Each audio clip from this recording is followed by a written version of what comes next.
विधानसभा क्षेत्र के परिश्रमण के बाद हमारे क्षेत्र एक नया विधानसभा क्षेत्र बना, जिसको आज 15 वर्ष पूर्ण हो गए। 15 वर्ष के अंदर जो हमारे क्षेत्र में काम होना था वो काम नहीं हुआ। जो लोहोट विकास के पथ पे आगे बढ़ना था, लोहोट विकास के क्षेत्र में पिछड़ता ही पिछड़ता गया। 10 साल तक यहां सम्मानीय गजेंद्र सिंह जी खेमशेर, जिनको हम सब लोगों ने आशीर्वाद देकर राजस्थान की विधानसभा में भेजा, लेकिन वो राजस्थान की विधानसभा में जाने के बाद लोहोट की आवाम की उम्मीदों में खरे नहीं उतरे। जो वादे गांव ढाणी के लोगों से करके गए वो पूरे नहीं किए। अब देखिए क्या हालात है लोग विधानसभा क्षेत्र के सड़कों के। चांदवा कड़ों से लेकर रिडमेसर, खारिया, पूर्णेसर, जक्कन, ओमपुरा, इस पूरे बेल्ट की सड़कें ऐसी लग रही है जो 1947 से पहले का भारत है, इस तरीके की सड़कें लग रही है। क्या सपना दिल में सजोगे इस देश को, देश के शहीदों और वीरों ने आजाद करवाया? क्या सपना और क्या अरमान अपने दिल में लेकर बाबा साहब ने रात दिन मेहनत करके संविधान बना के हम सबको मतदान का अधिकार दिलाया?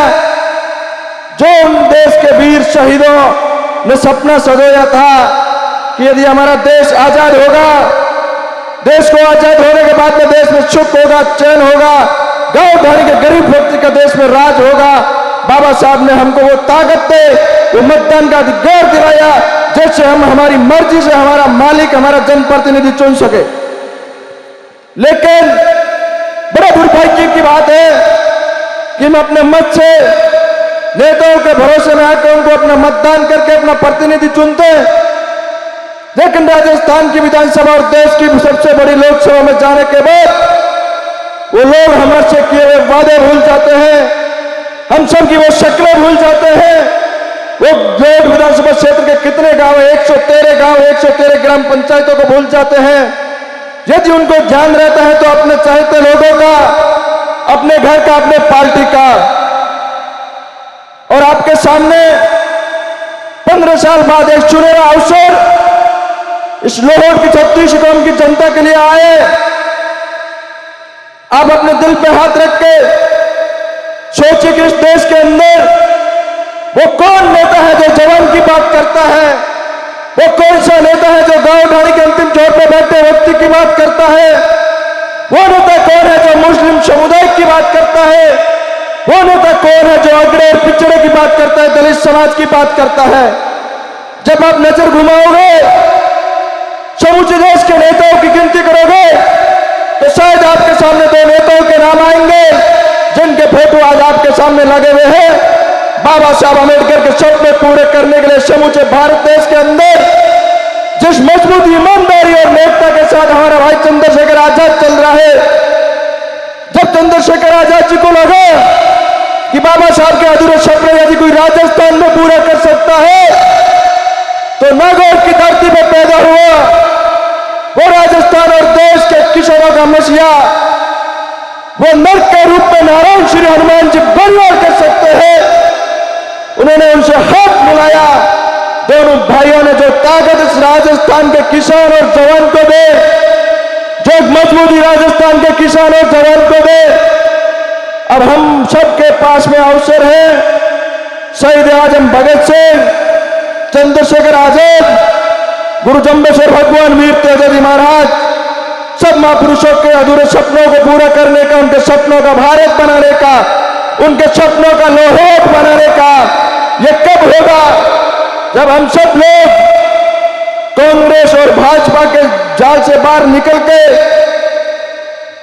इस बदलते हुए लोहोट के लिए सोचेंगे, भ्रष्टाचार लोहोट में खत्म करने के लिए सोचेंगे।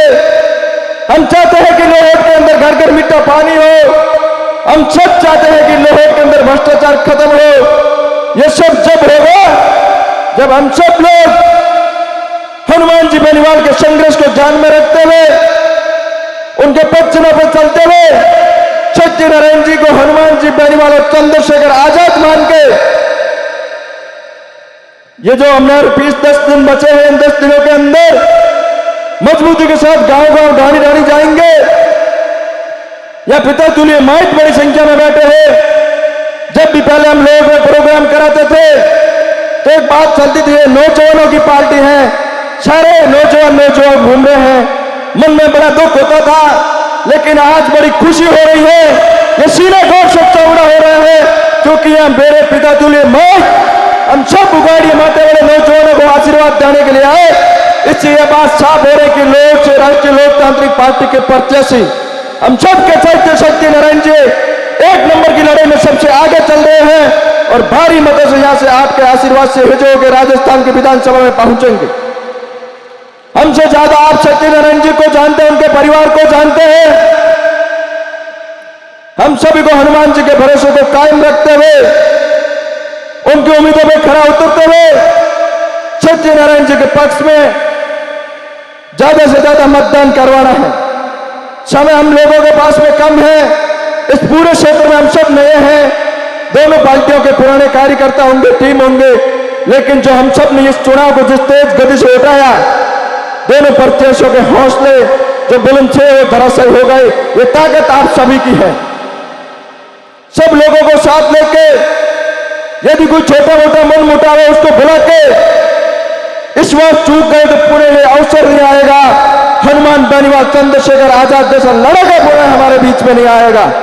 हम सबको जिस मौके से नहीं चूकना है, हनुमान जी ने जो हम सब के लिए लड़ाई लड़े और जो लाहौर की जनता से जिस तरीके से खिवसर की जनता से प्यार किया, उस तरीके से प्यार किया, उस प्यार और मोहब्बत का कर्ज हम सबको एक साथ मिलकर सत्यनारायण जी को भारी मतों से यहां से जिता के राजस्थान की विधानसभा में भेज के चुकाना है।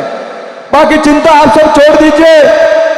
वो हनुमान जी बेनीवाल के प्रत्याशी हैं, उनके इरादे, उनकी ईमानदारी आप जानते हैं। सत्यनारायण जी के इरादे और ईमानदारी भी आप जानते हैं। लोग के जो काम, जो विकास के गति रुकी हुई है, उसको गति मिलेगी। लोग के घर घर में मीठा पानी होगा, लोग की सारी शर्तों के हालात सुधरेंगे, भ्रष्टाचार जीरो होगा। यदि सत्यनारायण जी लोग के एमएलए बनकर राजस्थान की विधानसभा में पहुंचते हैं तो लाहौर के 36 गांव की जनता लाहौर की एमएलए होगी, लाहौर की विधायक होगी। आप जो चाहोगे वो काम होगा। तो हमारे पीछे हमारे नेता मजबूत है, श्री हनुमान जी बेनीवाल चंद्रशेखर जी आजाद। उनके परछाई को देखते हुए, उनके संघर्ष को देखते हुए सत्यनारायण जी को चुनना है। मजबूती से हमें बूझ मजबूत करना। आप बड़ी संख्या में आए, आशीर्वाद देने, हौसला देने, हिम्मत देने, आप सभी का राष्ट्रीय लोकतांत्रिक पार्टी के पूरे परिवार की ओर से, आजाद समाज पार्टी के पूरी परिवार की ओर से और मंच की ओर से, सत्यनारायण जी की ओर से स्वागत, अभिनंदन। हम उम्मीद करते हैं कि आपका प्यार, आपका प्रेम, आपका समय सदैव बना रहेगा। श्री हनुमान जी बेनीवाल और सत्यनारायण जी में राम राम शाह। जय भीम, जय भारत। बहुत बढ़िया। एक बार अशोक जी के लिए जोरदार तालियां। मैं निवेदन करूंगा, अब हमारे बीच में सरपंच महोदया पधार चुकी है। जोरदार तालियों से आपका स्वागत और अभिनंदन। आप सत्यनारायण जी विश्नोई की धर्म पत्नी हैं, धन्य देवी